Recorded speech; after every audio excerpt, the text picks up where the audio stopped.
What's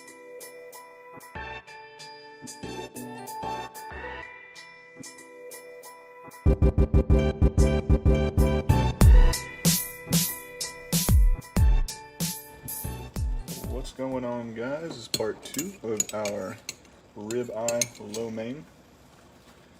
Show you the ingredients we're working with. We got some leftover ribeye, some green onion cut into bigger chunks, bean sprouts, snow peas and broccoli that we've quartered, baby corn that we've cut in half, some matchstick carrots, red pepper flake, minced garlic, and then salt, pepper, and then we've got soy sauce, sesame oil, and some oyster sauce over here. So we're going to start with bean sprouts, and of course we've got our pasta. I did 2 different sizes because I wanted to see which one I liked better for this application. So we got some bean sprouts right here that we're going to blanch real quick, and usually you'd shock these with some cold water, but it's going pretty much right into a pan, so it kind of defeats the purpose of shocking.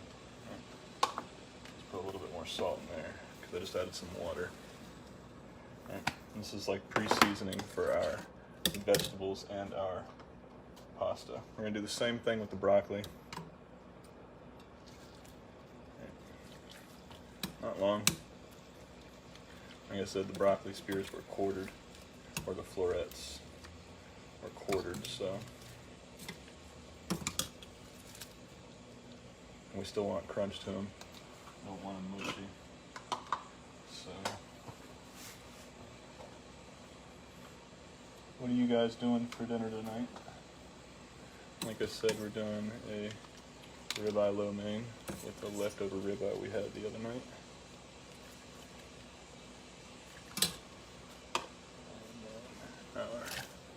Peas. Just go ahead and crank this temp up. Like I said, the reason we blanch is to pre-cook or par-cook, but it also saves the color, makes them more green, saves that green so they don't turn that muted brown color. So, and these don't take very long. Like I said, at most you only really want stuff in here for 30 seconds.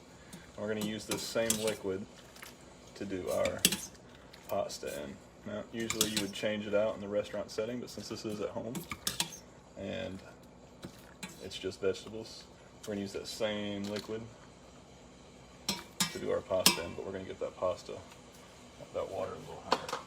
Do the same thing with the carrots. Carrots won't take long. Now you can actually, you don't have to do this. I just don't want a super crunchy bite from the carrots. You can actually salt these about 15-20 minutes ahead of time, and it'll draw that moisture out. So get those carrots back in here. Now,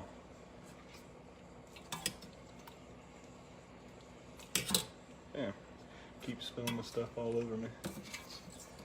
So it's a little bit easier with the bigger bowls, but smaller bowls a little bit more difficult. So we'll be all right. A little hot water never hurt anybody. Too much hot water maybe, but not a lot. Alright, fuck it. Let's go ahead and do the corn too. You don't really need to do this. This is already pretty soft and pretty tender. So, I see Sam, I see my wife, I see Hunter, I see Tim, I see Sella. Like I said, what all are you guys doing for dinner tonight? This one might cap it off a little bit for the I guess the Asian inspired dishes for a little while. We're going to go back to maybe a little bit more Mexican on Friday. And we've also got some bacon grease right here that we're going to use. Like I said, nothing I do is authentic or specific to any region. It's what I like and what I think tastes good. And bacon and garlic always goes great together. Go ahead and crank that temp. As we smash my other pan, let's clean off this stuff real quick.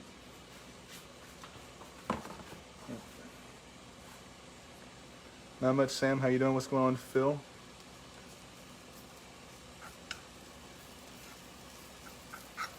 Already starting to smell the garlic going. We've got some red pepper flake here that we're going to use as well. Not much spice like salt is used to enhance. Too much, it'll blow your palate out. Not enough, then you'll add some to it. But let's go ahead and start with our veggies. Do as much or as little as you'd like.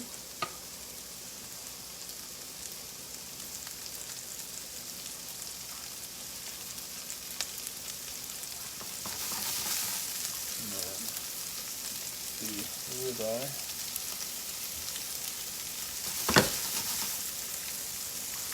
Like I said, I got two different thicknesses of pastas over here. I wanted to see which one I liked more. And I did a video earlier today showing you guys how to make a simple egg pasta.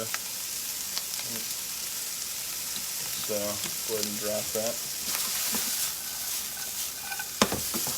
We're cooking at a higher temp, so I want a little bit of char on this one, not much. Go ahead and throw some of our. And I left these big. I like green onion. I want a little bit of flavor to it, right? Just go ahead and season with salt and pepper. Just be mindful when you use soy sauce. You don't do low sodium soy sauce. It has the tendency to be really, really salty, so just make sure you're aware of that. I didn't put much soy sauce in there because I don't want a whole bunch until I put the noodles in. You can always add, you can never take away, but I kind of wanted to start steaming that just a little bit to bring that temperature down so it wasn't so much of a char. Alright, pasta almost done.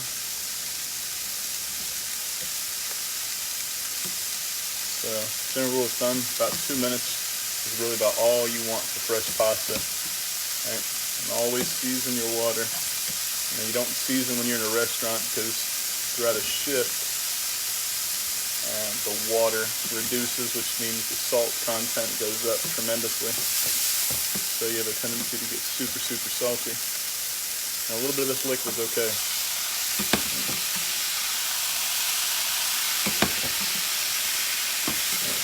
Kill that heat.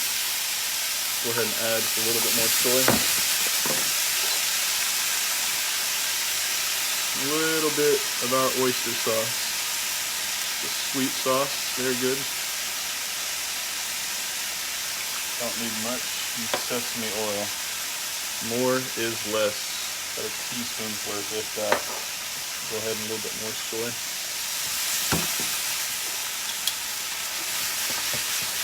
Mix that up.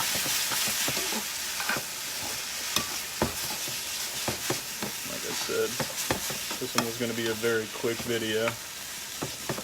Really simple. And that's pretty much it. That's done. Let me taste this.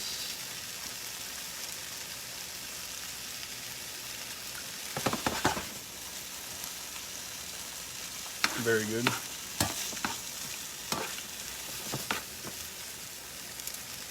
And we'll go to plating. Got our nice little deep bowl here. And you kind of, I've always been taught is you want to sit here and twist, incorporate. But I don't really give a shit about that. Just as long as it's in the bowl, and then we can kind of, go from there. Let's finish it with a couple more green onions. Get a towel to wipe down this bowl. We're not done yet. Gonna finish this with a little bit of white and black sesame seeds.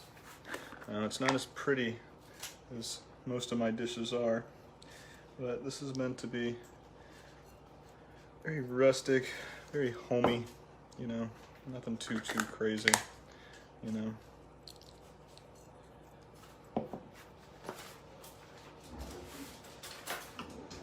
Nothing too wild. Right.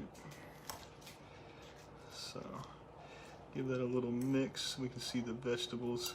Give everything a little bit of space and time to shine. Right.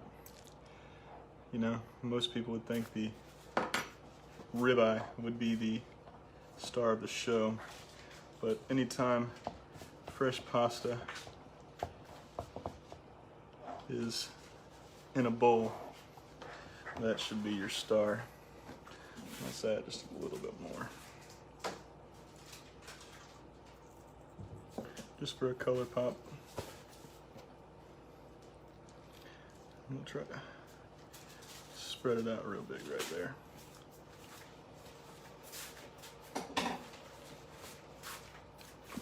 In between the two videos, I've showed you guys how easy it is to make lo mein. And like I said, this will probably be my last time, at least for this week, for anything Asian, an Asian dish or an Asian inspired dish.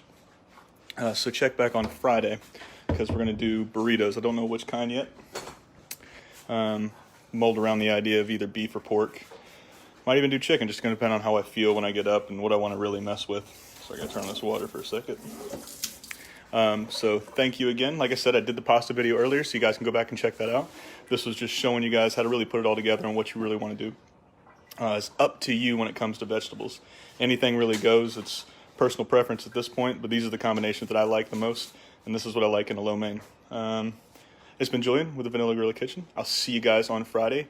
Don't forget, like, share, subscribe, and follow. Share it with your friends, share it with your family, share it with anybody you can. Invite all your friends to the page. We're almost at 2,000 likes and follows, so please, please, please keep inviting, keep pulling everybody you can here. Thank you again. I'll see you guys on Friday. Bye-bye.